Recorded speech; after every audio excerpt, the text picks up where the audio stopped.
I want to talk about this sort of pet issue that I have been working on for quite a while now, burning of wood and other things, often called biomass, burning stuff for producing electricity and heat.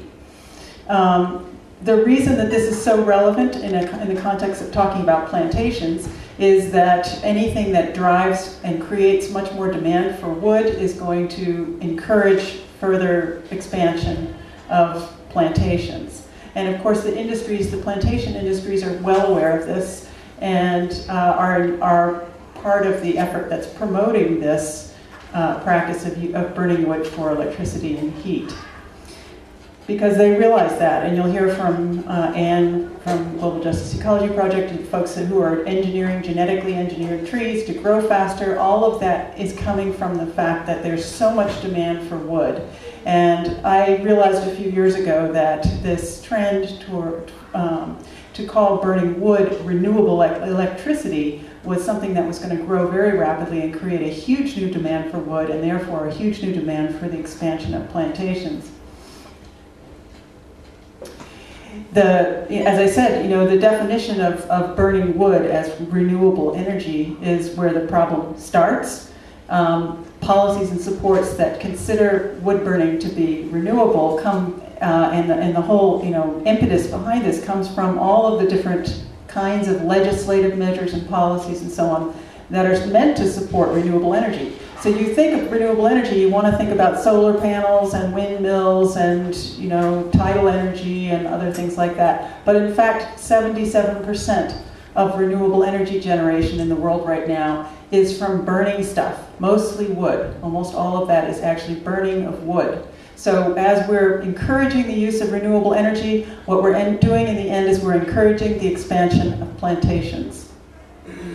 The reason for this in part is because burning wood is often the sort of low-hanging fruit. It's relatively easy. For example, you can take a coal-fired utility electricity producing plant and you can switch over to burning partly coal and partly wood chips, or even completely switch it over to burning wood chips. It's relatively easy. It's less expensive in general than solar panels or windmills. And a lot of the facilities can be, because they're burners and they have smokestacks, they tend to get placed in communities where other polluting industries are already located, and there's less resistance a lot of the time. So for example, the European Union, in trying to meet their commitments under the Kyoto Protocol, which is part of what we're here to discuss in Durban, has accepted some binding commitments. And they also have their own within the country. They have a European Renewable Energy Directive, which has said that they need to produce about 20% of their energy needs to be produced by renewables. The same thing in the country that I'm from, in the United States. We don't have a national level policy, but pretty much most of the states, or a lot of the states at least, have state level directives for renewable energy. They say we need renewable energy, we need to solve the problem of climate change. And so we're going to have 20 or 25% of the energy in the state be produced from renewables. And most of that, as I said, is coming from burning wood. And the reason that people get away with calling burning wood renewable energy is because there's this funny, faulted logic, which is that if you burn something, if you burn a tree, the tree will grow back, right? So, of course, we know that when you burn a tree, carbon is emitted into the atmosphere. But the idea is that when a tree regrows, a new tree regrows, that same amount of carbon will be brought back down and reabsorbed into the newly grown tree. The problem is that, first of all, there's a lot of other emissions that we haven't talked about. There's all the emissions from the harvesting, including a lot that come from the soil when you disturb forests. There's a lot of emissions that come from transporting truckloads and truckloads and truckloads of wood, because wood is very bulky, right? And there's other emissions, and the main thing is that there's emissions that happen when you convert land from forest into plantation, or you move food production or other uses of land into other areas because of the expanding demand for wood. That's land use change, if you will. So those are all other sources of emissions. But let's get back to the CO2 that comes out of the smokestack when you burn a tree. You can actually take a tree and measure the amount of CO2 in it, and you know how much is going to come out the stack, and you can, at the very least, you would think you would count those CO2 emissions under any kind of accounting for greenhouse gas emissions. But in fact, we don't. None of the international or national level policies count those emissions. They all adopt this faulty logic that CO2 is irrelevant and we can ignore it because we just assume that another tree will grow back in its place and absorb the same amount of carbon. The problem is, of course, and anybody with common sense knows this, if you burn a tree, maybe a 100-year-old tree, it's going to take at least 100 years under the very best of circumstances for that amount of carbon to be reabsorbed into the next growth, the next tree growth. And that, again, doesn't even take account of all those other emissions that I mentioned. So this is called a carbon debt. It's the time between when you burn the thing and the carbon's emitted and the time that we assume someday in the future that that amount of carbon will be resequestered. It's called a carbon debt. And a lot of scientists have come up with estimates of that when you burn wood from forests, you create a carbon debt that is at least decades, if not centuries long. That's time that we don't have. And the other key factor to understand is that burning wood actually releases more carbon into the atmosphere even than burning coal. 50% more CO2 per unit of energy that you create from burning wood than burning coal. So what we're doing is we're dumping even more carbon into the atmosphere. We're pretending someday in the future it's going to be reabsorbed into forests, assuming we even have forests at that point. And you're just pretending that's quote-unquote renewable energy. It's being subsidized under international, national, and local policies as renewable energy. To understand the incredible scale of this, and the reason that I've devoted so much of my time and energy into it, to understand how incredibly inefficient it is to generate electricity from wood burning. About 25, most of the facilities that are operating now operate around 25% efficiency. That means for every 4 trees you burn, you get the energy, you derive the energy from only one of those trees. But you have all of the other impacts from the other 3 trees. If you want to generate electricity from wood, it takes to generate 1 megawatt of electricity, which is a very small amount. For a year, it takes about 13,000 tons of wood chips or wood pellets. A typical moderate harvest level in the region that I come from, if somebody were to go in and say, I'm going to do, sort of a medium scale harvest on this piece of land here, you'd get about 20 tons per acre. So if you do the math on that, you realize a 50 megawatt electric generating facility, like the one that is near my home in Vermont, and I'll show you in a minute how many others there are around, burning at that rate would need about 650,000 tons of wood chips per year, which would mean harvesting about 32,500 acres of land for 1 year's supply in order to keep that one facility running. So the inefficiency and the scale of demand of these facilities is pretty astounding. But it's nonetheless happening, and this is just a news headline. Wood is the new coal. So, there's many in the industry who are viewing this as this great new substitute. We're going to get rid of fossil fuels, which is something I think probably everyone in this room would agree we need to move away from fossil fuels. But to try and substitute wood for it is pretty questionable.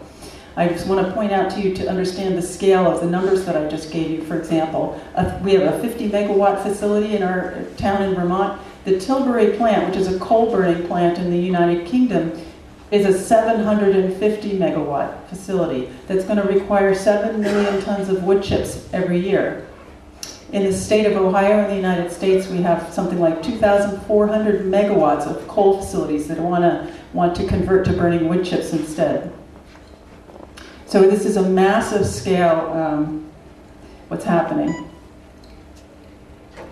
Another, just to give you again a sense of the scale, in the UK is now on track to burn, with facilities that have already been permitted and agreed, somewhere around 60 million tons a year, which is 6 times the annual wood production of the United Kingdom.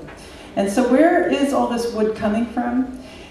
Right now, Europe in particular is having to import a huge amount of wood. In fact, about 80% of the wood that they're burning in the many, many facilities that they have is imported from other countries. They're importing it from the southeastern part of the United States, actually from all over the United States, from Asia, from Africa, and from Canada, from other parts of Europe, and so on. It's being imported because they simply don't have anywhere near the amount of wood that they need. So what's happening is that they've created this huge demand. Now they're looking around the world to say, where is all this wood going to come from? And they're literally putting it on ships and shipping it over to Europe to burn in these facilities, and calling it renewable energy and subsidizing it. This is just to show you the very large green bar there, which makes the biggest impression, is a projection of the expansion of biomass burning electricity in Europe, just to show you that this is happening very fast and very big. I'll just go back to this for 1 second because you realize these other renewable energy, forms of renewable energy are very, very small in comparison, just to make that point one more time. This is a map that we did in the United States showing the proposed and new and proposed biomass burning electric facilities that have popped up around in the United States in the last few years. There's a lot of them. This is to show you what the woodsheds look like. And this is a map of the region in the northeastern United States where I live, with all of the facilities.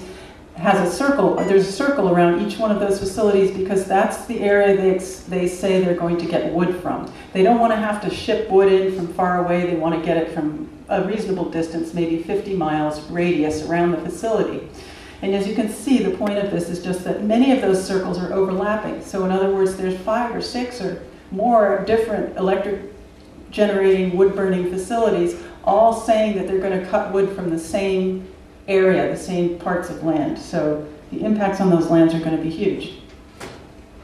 Nonetheless, the industry keeps telling us that they're burning nothing but waste and residues. They're going to just take limbs and branches and twigs out of the forest, or they're going to take residues from the forestry industry, from harvests that are already underway. Anyway, they're not specific to biomass.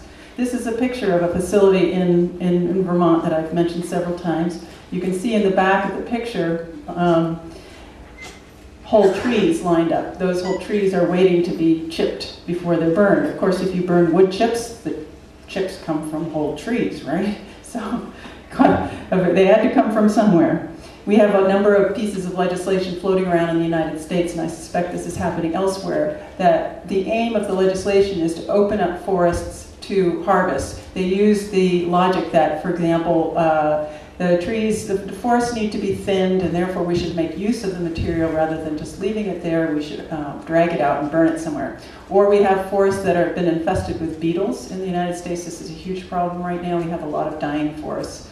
And the argument is made, and a lot of legislative proposals are out there to try and open up these forests to get all that material out and burn it for electricity instead. Of course, when you start taking stuff out of the forest, you realize as an ecologist or as a person with common sense that these are, we lived in a closed system. When you start taking stuff out, you take out nutrients, you leave soils exposed, you end up degrading the system. So the industry keeps telling us waste and residues, but it's very clearly not the case already. And in fact, there's places in the world where plantations are being put in and planted specifically because of the understanding that those are going to supply these bioelectricity facilities. This is a map just showing what I wanted to illustrate here is how rapidly the demand is growing. And the big green area there in the middle, this is a plot that shows what will happen over time. This is a modeling study. So they modeled, put some models in place saying, well, this is the way it's working right now. If we continue this way, this is what it'll look like in the future. And what they found is that so long as we continue to adopt the carbon neutral myth and we subsidize bioenergy as being carbon neutral, while in the meantime taxing fossil fuels. So we're taxing fossil fuels and we're subsidizing bioenergy. We're doing this. So long as we continue to do that, by I think it's the year 2025 or so, a little longer than that, we will have converted most of the remaining natural forests on the planet into bioenergy crops to supply that demand. Not just forests, but also that area also includes, savannas and pastures and even croplands. But you can see that huge green chunk there is all what is expected to be converted into supplying the biomass demand for this. And just to bring it home a little bit to Africa, there are a number of places around in Africa where contracts with memoranda of understanding are being signed to supply wood chips, especially to Europe, which is having to import so much of their wood.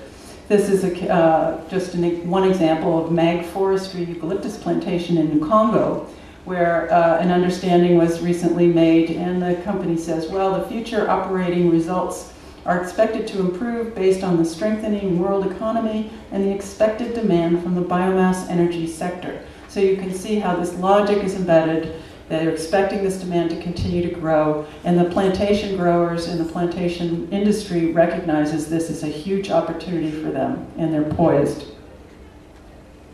The problem, of course, is, as we know, that most of the electricity consumption is in the north, and most of the biomass and fast growth and trees and so on is in the south. The black areas on the map, you know, it's very clear, and I think most people are already aware of that. So what we're setting up is, once again, is this huge demand from the north, where the supply is to come from the south.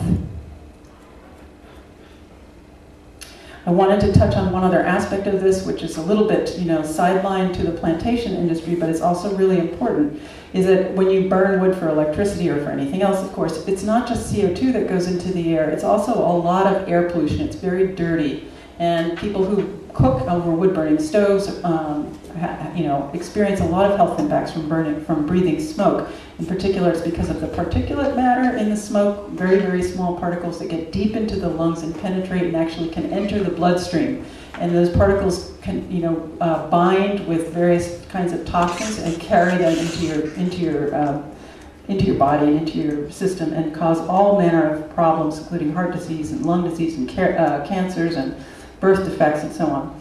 So these huge industrial facilities are dumping out massive amounts of air pollution in addition to massive amounts of CO2. They also dump nitrous oxides, sulfurous oxides, volatile organic compounds, PCB, dioxin, mercury. The bottom line is that trees are very good at absorbing toxins out of the environment, and when you burn them, you release that stuff again. So for example, mercury, which has been released from coal burning and from other things, has been reabsorbed into the trees. When we burn the trees, we spew it back out into the environment. So it's very much a public health concern, as well as a concern about forests. Doesn't want to read that. I'm not sure what that was about, but I'm sure it was good. I just wanted to touch briefly on one last thing. You know, this burning of wood for electricity is such a huge and rapidly growing driver of deforestation and a driver of plantation forestry.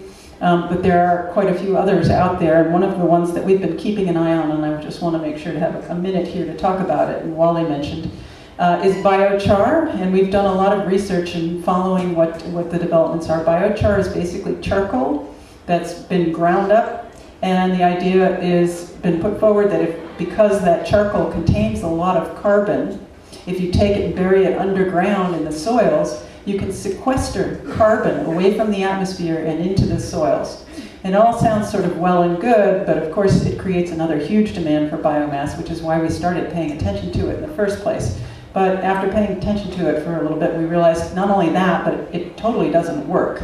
The studies that have been done so far, you know, burying the stuff underground, after a year or 2 or 3, often there's no sign of the biochar having been added. The carbon has oxidized back out into the atmosphere. The claim is made that it's also good for crops and makes fields more fertile as well. It's one of those win-win solutions. It makes the soils more fertile and it sequesters carbon. But in fact, it really doesn't work. There's some literature out on the table there. We did a number of different studies on this, including an assessment of field trials in Cameroon that Wally mentioned.